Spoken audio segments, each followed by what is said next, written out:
নমস্কার। বিবাহের আগে মানে অতীতে আপনার সাথে কারো সম্পর্ক থাকতেই পারে। মানে আপনার বিবাহের আগে আপনার সাথে কারো সম্পর্ক থাকতেই পারে। কিন্তু সেটিকে অস্ত্র করে আপনাকে মানসিক চাপ দেওয়া কিংবা আপনাকে মানসিকভাবে হেনস্থা করা, এটা কি আইনসম্মত?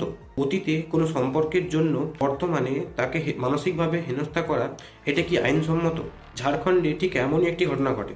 2020 সালে একটি দম্পতির বিবাহ হয় এবং তার কিছুদিন পরে স্বামী তার স্ত্রীর ফোনটি চেক করে এবং ফোনটি চেক করার সময় স্ত্রীর ফোনে তার ব্যক্তিগত কিছু ছবি স্বামী দেখতে পায় এবং স্বামী তার অনুমতি না নিয়েই সেই ছবিগুলিকে নিজের ফোনে ট্রান্সফার করে নেয়।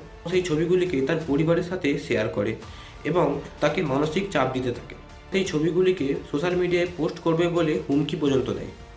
এই পরিস্থিতিতে স্ত্রী প্রথমে ফ্যামিলি কোর্টে মামলা করে ডিভোর্সের জন্য, কিন্তু সেই মামলাটি খারিজ হয়ে যায় এবং তার পরবর্তীকালে সেই মহিলা ঝাড়খণ্ড হাইকোর্টে মামলা করে। এক্ষেত্রে ঝাড়খণ্ড হাইকোর্ট কি উত্তর দিয়েছেন জানেন? হাইকোর্ট বলেছে যে এটি হলো একটি mental cruelty. Hindu marriage act 1955-এর সেকশন 13 অনুযায়ী মেন্টাল ক্রুয়েল্টি হলো একটি ডিভোর্সের গ্রাউন্ড। অর্থাৎ অতীতের কোনো সম্পর্কের জন্য আপনাকে কেউ হেনস্থা করতে পারে না।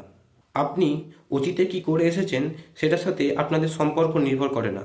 আপনি বর্তমানে কেমন আছেন সেটাতেই নির্ভর করে। আইন জানুন, সুস্থ থাকুন। ধন্যবাদ।